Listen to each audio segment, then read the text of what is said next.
बिस्मिल्लाहिर्रहमानिर्रहीम। खातिन हज़रात, मैं हूँ अख्तर अब्बास और आप सबको मेरा सलाम पहुँचे। हम एक तकलीफ दे सवाल का जवाब दे रहे थे कि अगर शादी के 20-25 साल के बाद खातून अलग होना चाहे तो उसे मिलेगा क्या और ये कैसा है, लेकिन कैसा के बाद मिलेगा क्या पे हम आएंगे। ये 10 चीज़ें हैं जो मैंने ज़िंदगी में देखा कि एक डाइवोर्सी खातून को क्या क्या चीज़ें हैं जो मिलती हैं। उसमें जो पहली चीज़ है वो वालिदैन के घर पनाह है। ये पनाह आर्जी भी हो सकती है और मुश्किल भी हो सकती है। अगर वालिद ज़िंदा हैं तो ये पनाह मुश्किल हो जाएगी। अगर वालिद ज़िंदा नहीं है, वालदा हैं पर वो इतनी ताकतवर नहीं है कि उस घर में हुक्मरानी उनकी चलती हो, तो फिर ये पनाह बहुत तकलीफ दे साबित होने वाली है। नंबर 2, चंद माह का सुकून और उसके बाद उस घर में जहाँ पनाह मिली आपके फ़ैसले पे बेशुमार तनकीद होगी। इतनी तनकीद, खाने पे, दोपहर में फ़ारग बैठे हुए, सुबह किसी जगह सोते हुए, किसी भी जगह पे आपको ये तकलीफ दे जुमले सुनने पड़ेंगे कि इसने अपना हंसता बसता घर बर्बाद किया अपनी ज़िद की वजह से, अपने तकब्बर की वजह से। मियाँ की ख़राबी या ससुराल की कोई ख़राबी इतनी बड़ी नहीं होगी जितनी बड़ी ये तनकीद होगी। तीसरी चीज़, आपके सगे भाई और भाभियाँ उनकी तरफ से एकदम से आपके साथ स्पेस आना शुरू हो जाएगा, डिस्टेंस करना शुरू कर देंगे। और चौथी चीज़ जिसका आपने सोचा भी नहीं होता, वो माली मुश्किलात का एक पूरा जैसे वावरोला आता है, झक्कड़ चलता है, वो वाली कैफियत। अब आपको बच्चों की फ़ीस देनी है तो किसकी तरफ देखोगे? हमारे यहाँ 99% ख़वातीन के अपने बैंक में सरमाया नहीं होता कि 8-10 लाख पड़े हों और अब बच्चों की वो अगले 2-4 साल सुकून से पढ़ा सके। इवन अगले हफ्ते के लिए पैसे नहीं होंगे। आपके वो स्कूल छूट गए, नए स्कूल में नया यूनिफॉर्म चाहिए होगा, कई हज़ार, वहाँ नई बुक्स चाहिए होंगे, कई हज़ार, वहाँ की पूरी एसेसरीज चाहिए होंगी। इवन आप उसको ड्रॉप करने वाला, पिक करने वाला बाप नहीं है तो आपको कोई वैगन, कोई रिक्शा करना होगा। इन सब के पैसे तो जिस भाई पे बोझ पड़ेगा, बाप है तो नहीं पड़ेगा, वो अकोमोडेट कर लेते हैं, लेकिन भाई पे बोझ पड़ेगा तो उसके घर में भाई की ज़ुबान, भाई का दिल, भाई का दिमाग, चूँकि वहाँ अब राज उसकी बीवी का है और उसके लिए ये तकलीफ दे है, उसके लिए ये काबिल कबूल नहीं है। तो अब आपको कोई पॉकेट मनी मिलने का इम्कान नहीं है और ये जो पैसे मिलेंगे इसमें बतौर ख़ास ये मशवरा दिया जाएगा कि किसी सस्ते स्कूल में डालो। कोई आला दर्जे का जो प्राइवेट स्कूल आपको पहले मुयस्सर था अब नहीं आएगा। बहुत से केसेस में आपको सरकारी स्कूल के जाने का मशवरा दिया जाएगा या सरकारी कॉलेज में, और उस वक्त आपके दिल पे जो बीतती है, आपको अपने बच्चों का मुस्तकबिल अंधेरा नज़र आ रहा होता है कि कहाँ यहाँ से गिरे और गिरने के बाद आगे इम्कान भी नहीं है कि कौन उन बच्चों का हाथ पकड़ेगा। 5वां, उस घर में बच्चों की इज्जत अगर आप साथ लेके गए हैं या इकराम जो पहले था वो 0 पे आ जाएगा। अब वहाँ वो छोटे मोटे जब उनको काम कहे जाएंगे तो साथ सुनाया भी जाएगा कि जहाँ रहते हैं वहाँ काम भी करना पड़ता है। और बच्चों को बाज़ घरों में इवन उनकी जो भाभियाँ हैं, या अब तो वो ममानियाँ हुई, बाथरूम तक उनसे सफाई करवाते हैं, कमरे सफाई करवाते हैं और कहते हैं फिर क्या हुआ, अपने बच्चे हैं और अपने मदा काम करते हुए कौन सा।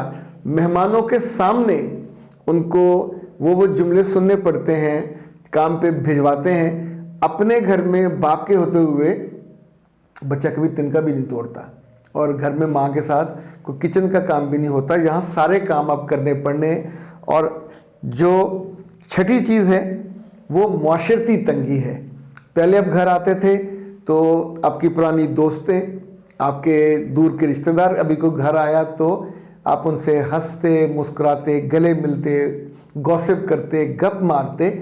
अब ये मुआशरती तंगी होगी, लोग सवाल करेंगे और सवाल का आपके पास जवाब जो होगा हर दफ़ा आपको उसमें नए झूठ शामिल करने होंगे ताकि आप अपने फ़ैसले को जस्टिफाई कर सकें। आप सोचिए, ज़िंदगी में जिस औरत ने मुसलसल झूठ ना बोले हों तो अब उसे अपने मियाँ पे वाक़यात के अलावा कुछ तोहमतें लगानी होंगी, कुछ बहतान बांधने होंगे ताकि आपका केस मजबूत हो और वो औरतें जो बाइज्जत घरों की होती हैं, अच्छी शानदार उनका करियर होता है, अच्छी उम्दा पर्सनैलिटी होती है, उन पे ये वक्त बहुत कड़ा और ग्रां गुजरता है जब वो खुद बनाए हुए किस्से या वालिदैन की तरफ से या बहन भाइयों की तरफ से एक पॉलिसी जो बयानिया है उसको उन्हें बयान करना पड़ता है।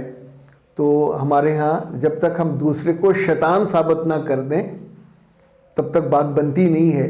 तो ये मुस्तकिल आपकी शख्सियत को ये दुख, झूठ बोलने का, बहतान लगाने का, इल्ज़ाम लगाने का, ये भी सहना पड़ेगा। 8वीं चीज़, केस को मजबूत करने के लिए, अपने केस को मजबूत करने के लिए अब आप उस बंदे से कट गए, कोई राब्ता नहीं, कोई उसके साथ कम्युनिकेशन नहीं, और बच्चे करेंगे तो फिर आपको तकलीफ़ होगी। फिर आप बच्चों को डांटोगे कि तुम उससे राब्ता क्यों करते हो। जब राब्ता नहीं होगा तो फिर वो कोर्ट में जाएगा। कोर्ट कचहरी आपने कभी नहीं देखी 20-25 वर्षों में। वो बच्चों पे ये भी हो सकता है कि मुलाकात के लिए हक मांगे, ये भी हो सकता है कि बच्चों की तकसीम मांगे। दोनों उसके हक हैं।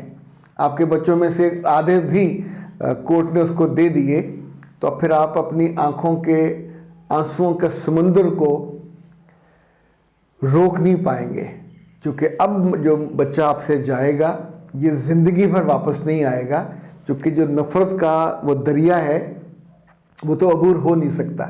तो 12 साल के बाद बच्चे कोर्ट की मर्ज़ी से अपने बाप की तरफ जा सकते हैं, और मुमकिन है इस बीच में आपको 1-2 साल गुजर जाएं कोर्ट कचहरी में और घर के खर्चे पूरे ना हों तो आप अपनी मर्ज़ी से भी आपको बच्चे वापस करना पड़े।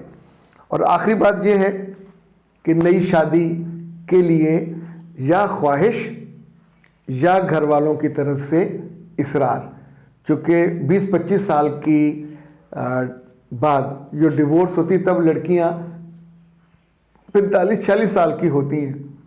45-46 साल फिगर बड़ा है, लेकिन हमारे यहाँ आमतौर पे ख़वातीन बिल्कुल दिखने में भी बहुत अच्छी होती हैं, सेहत भी अच्छी होती है। गम ने तो अब घेरा है, तो वालिदैन ये चाहते होते हैं कि उनकी ज़िंदगी में उनकी बेटी दोबारा से बस जाए, आबाद हो जाए। और इस आबादी के लिए अब जो आपको रिश्ता मिलेगा, आप सोचिए आपकी उम्र के एतबार से मिलेगा, आपसे ज़्यादा बड़ा, मुमकिन है वो सेक्सुअली फ़िट ना हो, मुमकिन है वो फिज़िकली फ़िट ना हो, मुमकिन है वो सोशली फ़िट ना हो, और अगर उसके बच्चे पहले से मौजूद हुए और आप उसकी ज़िंदगी में जा रहे हुए तो कितने कंप्रोमाइज़ेज़ हैं जो आपको करने पड़ेंगे। सो याद रखिएगा, ये वो चीज़ें हैं जिनको मैंने 10 पॉइंट्स में आप तक पहुंचाया है कि जब भी आप 5, 10, 15, 20 साल गुजारने के बाद अलहदगी का फ़ैसला करोगे और आपके पास कोई भी वजूहात हों, तो ये वो चीज़ें हैं जो आपको सहनी पड़नी हैं और आपको ये मिलेंगी। अब सवाल ये है कि किया क्या जाए, उस पर हम अलग से बात करेंगे, क्योंकि ये इतना ना आसान है और ना ये चलते चलते इसके बारे में रहनुमाई देना मुमकिन है। इंशाल्लाह अगले क्लिप में हम बात करेंगे कि ऐसे मौके पे आपको करना क्या चाहिए। अख्तर अब्बास को दीजिए इजाज़त। अस्सलाम वालेकुम।